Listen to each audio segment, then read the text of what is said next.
Sarah's hands trembled as she stared at the condom tucked inside Mark's blazer pocket. The navy blue blazer she'd bought him for their anniversary last year. The one he wore to important meetings and client dinners. The fabric was expensive, Italian wool that felt soft under her fingertips as she'd reached in a check for his dry cleaning receipt. Instead, her fingers had brushed against something else entirely. Something that didn't belong there. 10 years of marriage. 2 beautiful children. And she'd never once questioned his late nights or constant phone calls. Sarah stood frozen in their walk-in closet, the blazer still in her hands, her mind racing through 1,000 explanations that all felt hollow before they even fully formed. Maybe it was old. Maybe he'd picked it up somewhere by accident. Maybe someone had slipped it in his pocket as a joke. But even as these thoughts flickered through her consciousness, she knew. Deep in that place where intuition lives, where women's instincts whisper truths we desperately don't want to hear, she knew. Her legs felt weak, and she sat down hard on the upholstered bench where she normally laid out her clothes for the next day. The bench Mark had surprised her with 3 Christmases ago, custom-made in her favorite shade of cream. How many mornings had she sat here, planning her day, thinking about what to make for dinner, mentally organizing the kids' schedules, completely oblivious to the double life unfolding right beside her. Mark's demanding job as a corporate lawyer had given them everything. The sprawling house in the suburbs with its 5 bedrooms and 3-car garage. Private schools for Emma and Jack, where they learned Mandarin and played lacrosse. Exotic vacations every summer to places Sarah had only seen in magazines growing up. Last year, it was the Amalfi Coast. The year before, a safari in Tanzania. They had a housekeeper who came twice a week, a landscaper who kept their yard looking like something from Home and Garden magazine, and enough money in savings that Sarah never had to worry about unexpected expenses. It was a life she'd only dreamed of growing up in her modest childhood home. Her parents had been good people, loving people, but money was always tight. Her father worked construction. Her mother cleaned houses. Sarah remembered wearing hand-me-downs from cousins. Remembered her mother's careful budgeting. The way they'd celebrate when there was enough extra for pizza on Friday nights. She'd worked so hard to get her degree in marketing. Had been climbing the career ladder at a promising firm when she'd met Mark at a friend's wedding. He'd been charming, confident, already successful at 28. He'd pursued her with an intensity that had been flattering, overwhelming, intoxicating. Within a year, they were married. Within 2 years, Emma was born, and Sarah had stepped back from her career to focus on being a mother. It had seemed like the right choice, the natural choice. Mark's income was more than enough for both of them, and he'd encouraged her to stay home, to give their children the attention and stability he said every child deserved. How could she possibly complain about a few missed dinners or weekend work trips? He was providing for them, working himself to the bone so they could have this life. That's what she told herself every time he came home at 10 p.m., every time he flew to Chicago or New York or Los Angeles for days at a time. Every time he was too tired for conversation or intimacy or the small moments that used to make up their marriage. But that single condom, hidden in the silk lining of his pocket, changed everything in an instant. Sarah's breath came in short gasps as the panic started to set in. Her mind was cataloging details now, memories flooding back with new, sinister context. The way he'd started showering as soon as he got home from work, before even saying hello to the kids. The new cologne she noticed a few months ago, something more expensive and sophisticated than his usual. The way he'd become protective of his phone, keeping it face down on tables, taking it with him even when he went to the bathroom. The sudden interest in going to the gym, the new clothes, the hair product he'd never used before. How had she missed all of this? How had she been so blind? Her heart pounding, Sarah carefully placed the blazer back on its hanger, her hands still shaking. She needed to think. She needed to be smart about this. Confronting him now with just this one piece of evidence would give him the chance to explain it away, to make her feel crazy, to gaslight her into doubting her own eyes and instincts. She'd seen it happen to friends, watched women second-guess themselves into staying with men who lied to their faces. That evening, while Mark showered after coming home from work, Sarah tried checking his phone. It was sitting on his nightstand, and she could hear the water running in the master bathroom. Her hands were sweating as she picked it up, the screen lighting up with his lock screen photo, a picture of their family from last summer's vacation, all 4 of them grinning on a beach in Greece. They looked so happy. They looked perfect. She tried his usual passcode, the one she'd known for years. Invalid. Her stomach dropped. She tried their anniversary. Invalid. Emma's birthday. Invalid. After 3 attempts, the phone locked her out entirely, demanding a fingerprint or face recognition. When had he changed it? And more importantly, why? She set the phone back down exactly as she'd found it, her heart hammering so hard she thought she might be sick. She made it to the hallway bathroom just in time, leaning over the toilet as her stomach heaved, though nothing came up. She was gripping the cool porcelain, trying to steady her breathing, when she heard Mark's voice from the bedroom. "Sarah, you okay?" She flushed the toilet, buying herself a moment. "Fine," she called back, her voice surprisingly steady. "Just felt a little queasy. Must be something I ate." When she returned to the bedroom, Mark was getting dressed, completely at ease, completely normal. He smiled at her, that same smile that had made her fall in love with him 12 years ago. "You want me to make dinner tonight? Give you a break?" The casual kindness of the offer, the normalcy of it, made everything feel surreal. Was she crazy? Was she overreacting? But then she thought about the condom, about the locked phone, about all the small signs she'd been ignoring, and she knew she wasn't. "That would be nice," she heard herself say, matching his casual tone. "Thanks." That night, she lay awake beside him, listening to his steady breathing, wondering who he really was. The man sleeping next to her, the father of her children, the person she'd built her entire adult life around. Did she know him at all? His messaging apps were password locked. Every single one. The next day, while Mark was at work and the kids were at school, Sarah went through his laptop, his desk drawers, his car. She found nothing concrete, but the absence of evidence felt like evidence itself. Everything was too clean, too carefully managed. There were no old receipts, no random notes, no paper trail of any kind. For someone who traveled constantly for work, he had remarkably little documentation. Her stomach dropped as the reality began to sink in. This wasn't paranoia. This was real. This was calculated. This was someone who'd been covering his tracks for a long time. A close friend had been through something eerily similar just last year. Jennifer had discovered her fiancé's double life through a digital investigator who specialized in infidelity cases. Sarah remembered how she'd supported Jennifer through it, how she'd been shocked and sympathetic and secretly grateful it wasn't happening to her. The irony was almost too much to bear. Sarah's hands shook as she made the call the next morning from her car, parked in the lot of a grocery store 3 miles from home. She didn't want to make the call from the house, didn't want any record of it on their home internet or anywhere Mark might see. The investigator's name was Rachel Martinez, and her voice on the phone, somewhere private where you can process what you're about to learn. "Do you have somewhere you can go?" Sarah thought of the small park near their house, the one with the bench overlooking the pond where she sometimes went to think. "Yes, I can go somewhere." "Sarah," Rachel paused, and in that pause, Sarah heard everything. "What we found, it's significant. Make sure you're sitting down." The report was delivered to her email, password protected. Sarah sat on that bench by the pond, her hands shaking so badly she could barely type in the password Rachel had given her. It was a beautiful afternoon, sunny and mild, the kind of day that made you grateful to be alive. Ducks glided across the pond. A jogger passed by, headphones in, oblivious. The world was going on, normal and unchanged, while Sarah's was about to implode. What Sarah discovered in those pages didn't just crack her world. It shattered it into 1,000 irreparable pieces. Mark had been having an ongoing affair with a woman 15 years young. Her name was Brittany Chun, 29 years old, a struggling entrepreneur who's failing business, an online boutique selling handmade jewelry he'd been secretly financing with their joint savings. The report included screenshots of text messages between them, intimate messages that made Sarah's stomach turn. Messages where Mark called Brittany baby and my love, where he made promises about their future together, where he complained about his obligations at home. There were photos too. Mark and Brittany at restaurants Sarah recognized, places he'd told her he was having business dinners. Mark and Brittany in hotel rooms. Mark and Brittany on what looked like a weekend getaway to wine country. A trip he told Sarah was a legal conference in Sacramento. But it went far deeper than one affair. The investigator had uncovered multiple online profiles on various websites and apps. Dating sites, hookup apps, sites Sarah had never even heard of, sites specifically designed for extramarital affairs and casual encounters. The profiles used different names, but the photos were unmistakably marked. Sometimes his face was cropped out, but she recognized his body, his hands, the watch she'd given him for his 40th birthday. He'd been attending private parties with multiple partners. The report included evidence of membership in an exclusive club that organized such events, complete with membership fees that had been charged to a credit card Sarah didn't know existed. There were photos from these parties parties, photos that made Sarah's face burn with humiliation and rage. Her husband, the man who'd made love to her, who'd created children with her, engaging in acts with strangers that she couldn't even process. He was posting explicit content in anonymous online forums under various usernames. The investigator had traced his IP address, connected the dots between different accounts. There were hundreds of posts going back years, detailing encounters, sharing photos, rating his experiences like he was reviewing restaurants on Yelp. And he'd been spending thousands of dollars on escorts in every city he traveled to for work. Chicago, New York, Los Angeles, Miami, Seattle. The investigator had found credit card statements from that secret card, charges to escort services, high-end hotels, expensive dinners for two. There were email receipts, confirmations, reviews he'd left on escort websites. The investigator's timeline suggested this had been going on for at least 7 years. 7 years. Emma had been 3 years old. Jack was a baby. Sarah had been home, exhausted from sleepless nights and endless diaper changes, believing her husband was working hard to support their family. Instead, he'd been building an entire secret life, funded by money that should have been going toward their children's future. The report included a financial analysis that made Sarah feel physically ill. Over $70,000 gone, spent on affair partners, escorts, hotel rooms, gifts, membership fees to clubs and websites. $70,000 that could have been college funds, retirement savings, security for their family. 7 years of lies. 7 years of betrayal while she'd been home raising their children, believing in their marriage, defending him to friends who gently suggested he worked too much, that he seemed distant, that something seemed off. Sarah sat on that bench and cried until she had no tears left. Then she cried some more. She called Rachel back, her voice hoarse. What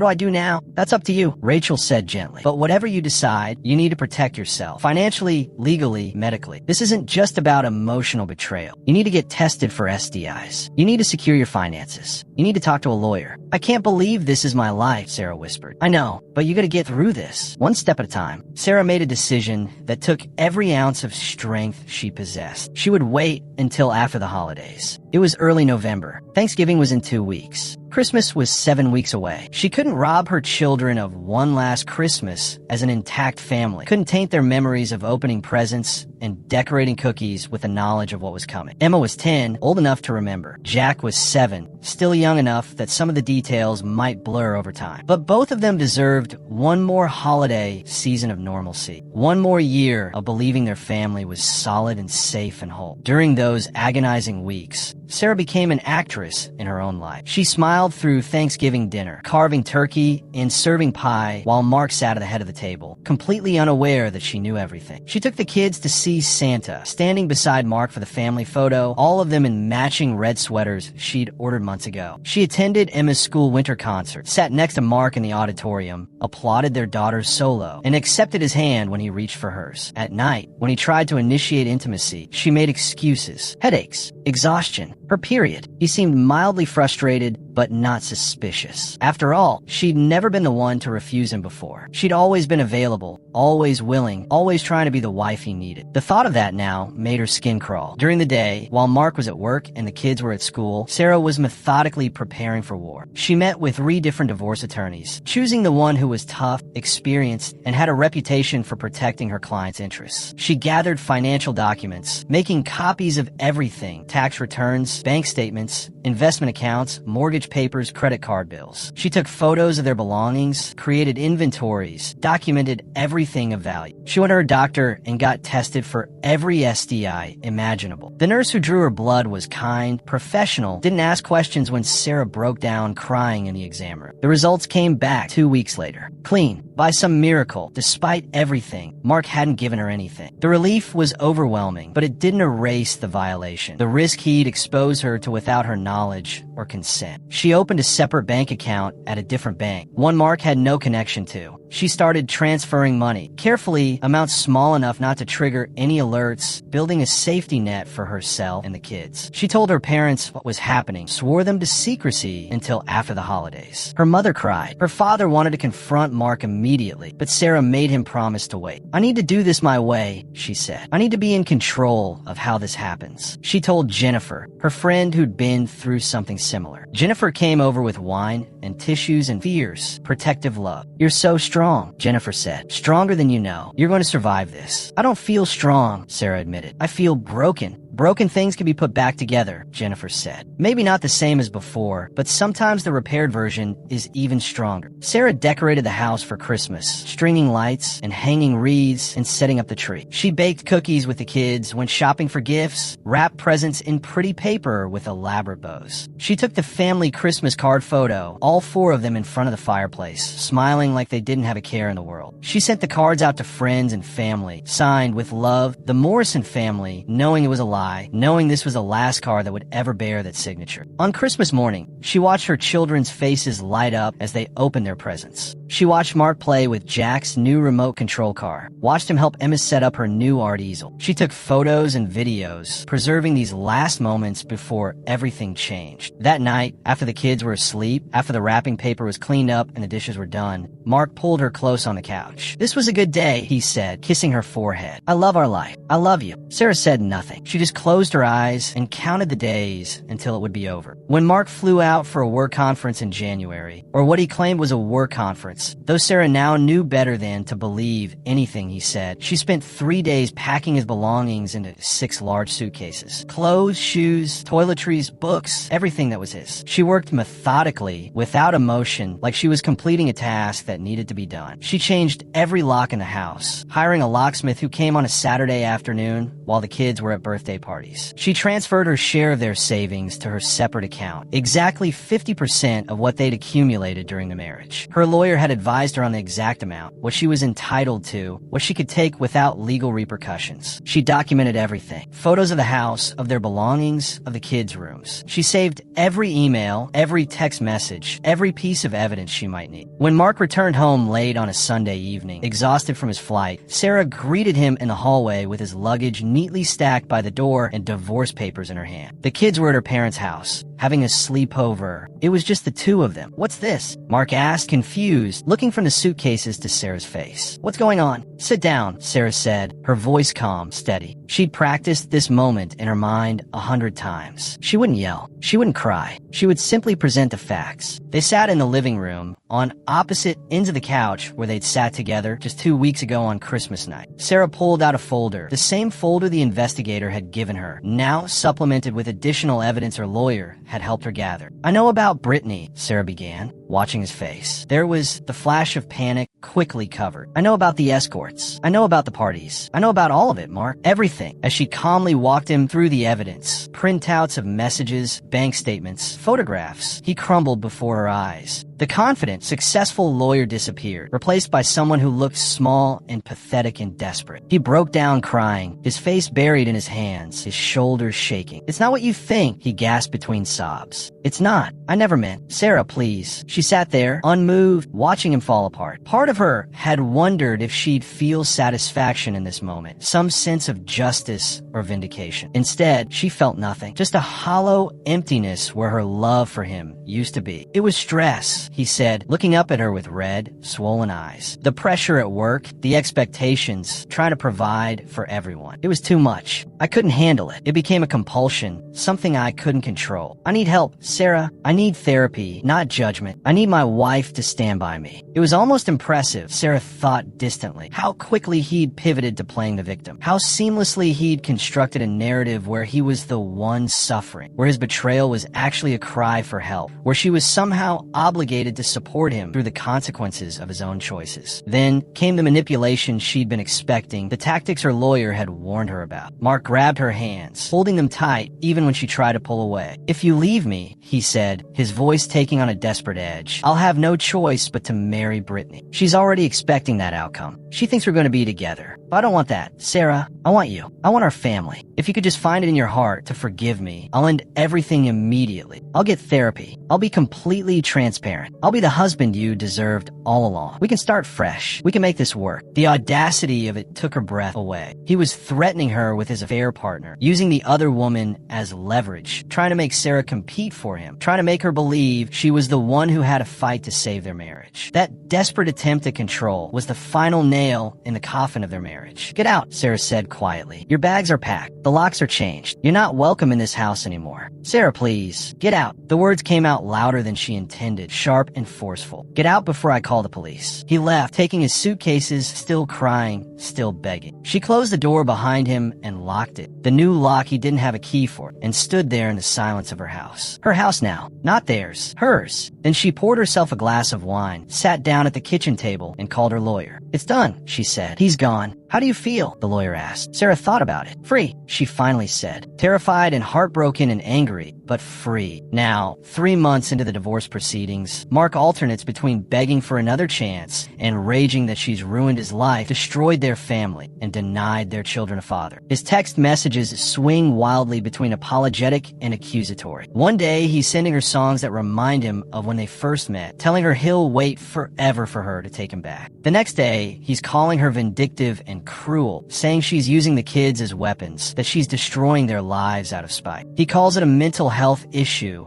an addiction beyond his control, something that happened to him rather than choices he actively made. His lawyer is pushing the same narrative in court, trying to paint him as a victim of his own impulses, someone who deserves compassion and understanding rather than consequences. They're arguing for joint custody, for a 50-50 split of assets, for alimony based on Sarah's potential earning capacity, even though she hasn't worked in years because he encouraged her to stay home. But Sarah knows the truth with absolute certainty. It was never about stress or compulsion or addiction. It was never about her not being enough or not understanding his needs. She's been to therapy now, working through the trauma, learning to separate his choices from her worth. Her therapist has helped her see it clearly. It was entitlement, pure and simple. The entitlement of a man who believed he deserved everything, a devoted wife at home and endless adventures outside it, without consequences, without accountability, without ever having to choose. He wanted Sarah to raise his children, manage his household, maintain his image of being a successful family man. And he wanted the excitement, the variety, the ego boost of other women who didn't know his flaws, who didn't see him at his worst, who only got the charming, successful version of himself he presented to the world. He wanted all of it, and he felt entitled to all of it, and he never once considered what it would cost. Not until Sarah handed him that cost in the form of divorce papers and a locked door. Emma and Jack are in therapy too now, working through their feelings about their parents' separation. Emma is angry, asking hard questions that Sarah tries to answer honestly without destroying her daughter's image of her father entirely.